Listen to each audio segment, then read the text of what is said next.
Hi, my name is Connor Tuck. I'm a local realtor with Keller Williams, and I live here in Runnemede for a number of years. And I have been doing an economic real estate shift tracking series since the start of 2023, but I did it for Burlington, Camden, Gloucester counties as a whole. Now I've expanded that one to include Philadelphia and the four major counties on the Pennsylvania side, but I think it's time that we start doing something a little more local for us here in Runnymede. So this series I'm hope to do every single month. We're going to post it on my YouTube channel. I'm also going to be generally sending out a mailer to a majority of the homes in Runnymede, giving a QR code so that you can access this month's video so that you can stay in tune with what's going on in the area, have a better idea of when to sell, when to buy, what are some of the market trends that will impact you and your housing search. So today we're just going to kind of run through a pretty deep analysis. And what I figured was this. Normally, I would do this on a month-to-month basis, and we would kind of show what happened the last month. But since this is our first video together, I figured it might be appropriate for us to maybe let's take a little bit of a look back. Now, post-COVID, 2020 to kind of the end of 2023, that was all one market. We had a big inflationary changing period in 2023, but once we started in 2024, we have now been in sort of this season of a market. So I figured this first video, we're actually going to do a 22-month deep dive because we're recording this right at the end of October, beginning of November, and we're going to go all the way back to the start of 2024 and take a look at where we've come since then. Now, we're going to obviously do the town of Runnymede, but I'll also compare it to the county at large. So let's go over some of the big trends that we see right now in the real estate market here in Runnymede. Now, one of the biggest things that we have started to see is obviously prices have been increasing. I don't think that's a newsflash to anybody, but let's take a look at how much of a price increase, how does that impact your equity, and how much does that compare to the county as large? So back in 2024, we had our starting median price, basically the middle price, right? And it was about 275 for the town of Runnymede. As of October of this year, we're up to 355. Now, that's an $80,000 jump in equity. It doesn't necessarily mean your home got exactly 80,000. Some got maybe a little less than that. Some might have even gotten a little bit more than that. But as a whole, for the town of Runnymede, that has been fairly a big increase for us for everybody.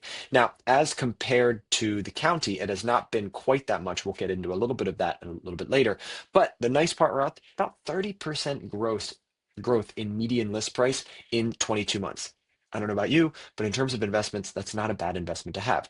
Now, obviously, some of this is tied to inflation, some of this is just tied to the overall economy, but for the most part, that is generally real money for us to take a look at that, right? So that has been a pretty big increase for the town of Runnymede as compared to Camden County at only about 12% growth. So definitely outpacing the county, which is good to see for us.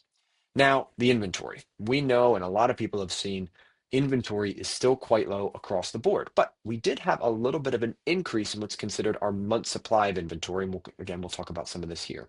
So back in January 2024, we had zero point 0.9 month supply of inventory. What does that mean? Basically means that the current buying rate of what buyers are purchasing homes, how many homes are left, and if we were to not have any replacement inventory, no one else listed their home, how long would it take for us to basically gobble up all that inventory? So it was less than a month's worth of inventory back in 2024.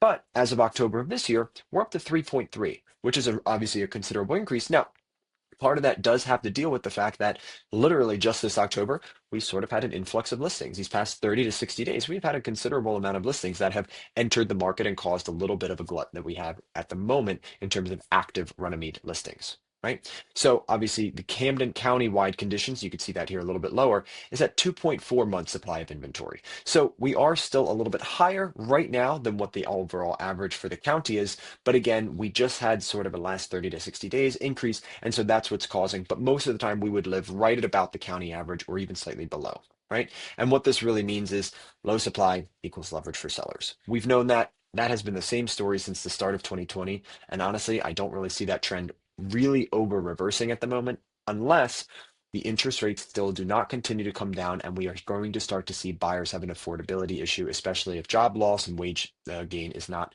pacing with inflation and pacing with interest rates and the price of the homes as they increase. Okay. So how fast is the market moving at the moment, right? Now, if we go back, geez, January, April, July, October of 2024, you can see here we're at 28 days on market, 15 days on market, 22, 31. And this is just kind of the average of those properties when they were on the market. How long did they have to sit there before they actually got sold? Now, our spring market this year was really fast, right? April and May of this year, we had a really fast market. But you can see as the year progressed, we're all the way up to 50 days on market.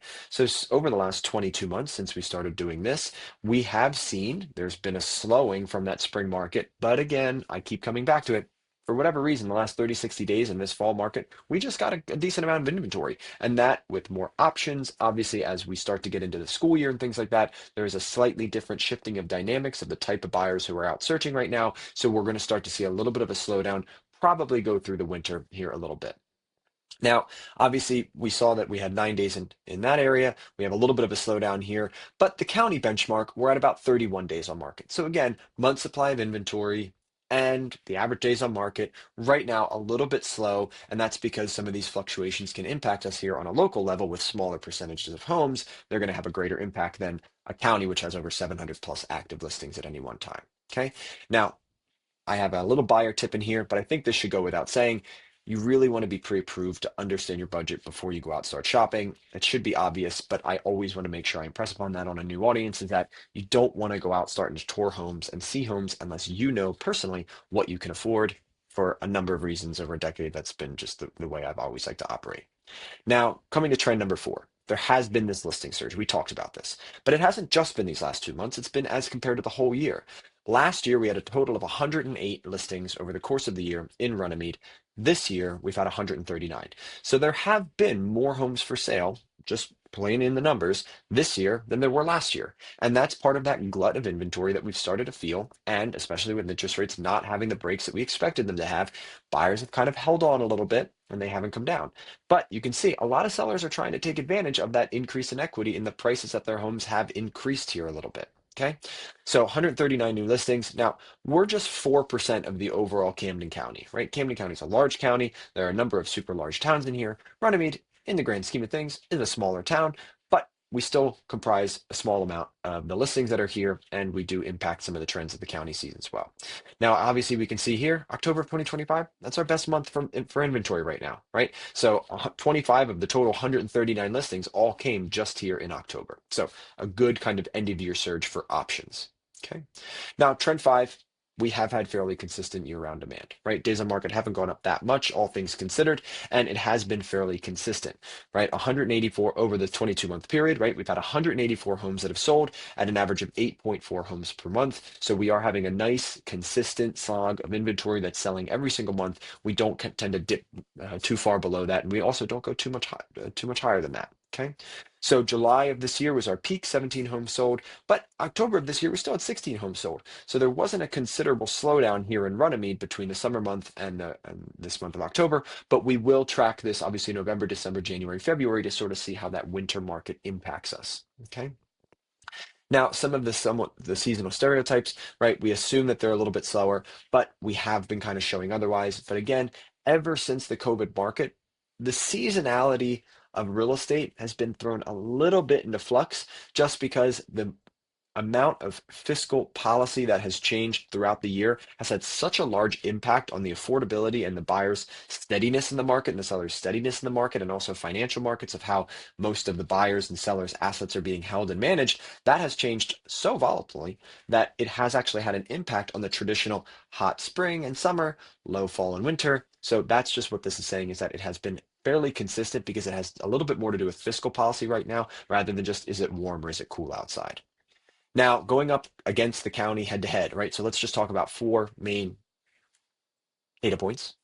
Median price, right now we're at about a 326 median list price, whereas the 340 is the average, is the median for the county. So just a little bit below the county, but at the end of the day, we know that towns like Cherry Hill, Voorhees, some of these towns have some really expensive homes, and that's going to pull their average up. Whereas here in Runnymede, we don't have quite as much of that inventory that's going to be over the 500, over the $600,000 price mark. That's going to really pull that up. But still being said, that's a pretty good showing for us here.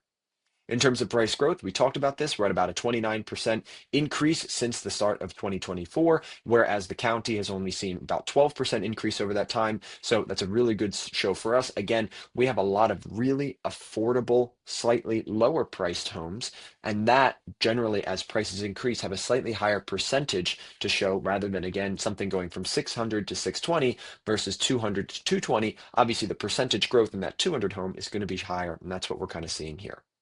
Now, inventory levels, again, we're a little bit slow right now, month supply of inventory as compared to the county, but you saw from October, we had our largest listing month of inventory right now, and that glut has also brought up some of our days on market. Okay. In terms of market size, 25 active listings as opposed to the 700 plus listings that were listed this past month in October. So again, 4% of the overall county, obviously a little bit more focused market, but slightly less competition as well, right? So we have a really good high demand, lower entry prices, faster equity growth. That has been a really nice part of Runamede's story as of now. Okay. Now, just a little action plan for some of you buyers that may be out there that are considering 2026 to be the year. Obviously, would love to help you, but let's talk about some of the things you should consider. One, if you want to be in Runnemede and you want kind of the average house in Runnemede, right now 350 is about where you want to be. Now that doesn't mean to say that there aren't going to be some homes a little bit below that that you're going to be able to approach, and of course there's some homes above that. But for right now, if you kind of want the average Runnemede home, getting your budget around 350 will be where you need to be. Now, October and November, we have really good listings, a little less demand, and so you might be able to get a little bit of a better deal. Might not have that multiple purchase situation. You may not have to bid up your home too much. You may have a little bit of an easier time actually finding something that you like in the town of Runnymede here. You heard it from me before, but get pre-approved and be ready to act fast. Some homes are sitting as long as 50 days on market, but there are a lot of homes that are selling very quickly still. I still abide by the 3-day rule where you have 3 days to know about a listing and do three things. Know about it. That's why getting a search setup is so important. Number two, being able to put eyes onto it, whether you can physically see it or get a virtual tour completed. And number three is get your offer in. Luckily, in New Jersey, we are a proposal to purchase state, which is just a one-page proposal and your pre-approval. That's all we really need in order to get an offer submitted on a listing. But you still want to do that quickly because there are buyers out there who are waiting for the one, and they're the ones who are willing to jump early. And so we coach and we train all of our buyers to be ready for this stuff so that the moment a house comes on the market, you're never going to be absolutely just kicked out because you weren't ready to see it. Okay. Now, a little bit for our sellers, obviously timing it right. March through July, still somewhat the traditionally best times where we had some of the median prices. We did see a little bit of a slide down, and this is kind of a tease into some of the other ones. But in Philadelphia and especially in the Pennsylvania burbs, we did see a little bit of a slowdown in terms of the overall market conditions, in terms of the prices that homes were selling for. We did also see that a little bit, but not quite as much on the New Jersey side of the Philadelphia metro. Obviously, pricing strategically. Look, every home, in my opinion, it's really not a good idea to overprice your listing because then you have to do price reductions. Then buyers start having a little bit of a conversation to themselves of what's wrong with this house? Are there inspection issues? Is the seller going to be difficult to work with because they overpriced their home? So we always want to try and price our homes appropriately for the given market. So obviously preparing your home, one of the things, and when me and my wife decided to purchase here in Runnymede, we wanted the home that we wanted, but we knew we were going to have to put a little bit of sweat equity into it, right? We had to get the roof done. We had to get the floors done. These were some of the projects that we had to take on, even if we wanted a more finish, show ready, move in ready home. A lot of homes right now, you're doing a little bit of work. So as a seller, if there are some small projects that you've been putting off before you go to list your home, it's a good idea to get some of those projects done. And one of the things that I always like to offer anybody who's considering selling their home is an opportunity to come over. One, give you that complimentary market analysis so you know roughly what you should be selling your home for. Don't trust this estimate. And two, we'll talk about the projects that will actually yield financial benefit to you and not be a financial hindrance. Not every project you do to your house, you should expect to get 100% ROI. Actually, most projects that you're going to do to a house, you're not going to get 100% ROI, but what you could do is absolutely defray those buyers who come in and just say, there's too much here for me to even consider your home, and for that reason, I'm going to pass. We want to avoid that situation as much as possible. Now, the equity position that you have right now, there are a lot of folks that are hurting a little bit right now, right? I know obviously with the beginning of November, the SNAP benefits, I don't really mind which side of the aisle you lie on for this, but the truth of the matter is we have had an economy that has been a little bit difficult for people to purchase things. Prices have gone up, insurance has gone up, all of that has gone up. Housing is no different, but the price of your asset, your home, has increased. And a lot of people are having difficulty with high yield credit cards and things like that and starting to rack up interest. Well, using something like a home equity line of credit or a HELOC is a really good way to tap into the equity of your home, generally at a more favorable interest rate than you would get at a credit card. And you're able to fund some purchases that way instead of having to tap in, like I said, to that credit card. So, just again, some of the seller benefits: low inventory, multiple offers are still occurring, faster sales are really good. So you can kind of plan your life, plan your transition a little bit easier. And there's just been some really good, strong appreciation for the homes that you have. So I appreciate everybody for kind of hopping in with me on this session of this. Again, I look forward to doing this each month, but at the end of the day, I'm a realtor with 10 years experience. I've lived in New Jersey almost my entire life, except for I went away for college. I have been licensed in Pennsylvania for about just as long. I run a team of 12 agents. I coach real estate agents on how to do this. I actively work with buyers and sellers in both New Jersey, Philadelphia, and Pennsylvania, and I have a referral network basically set up all over the country for anywhere that you may want to move, even if it is out of New Jersey. So if you are interested in having a complimentary market analysis done in your home, or if you're a buyer looking to plan your first purchase, maybe going into this year, or you want to plan selling and purchasing somewhere else, I'm your guy. I really look forward to spending multiple more years here in Runnemede and being able to serve you and the community with all the good things that I have personally grown to love about this town. So thank you all so much for tuning into this, and I look forward to seeing you on next month's video.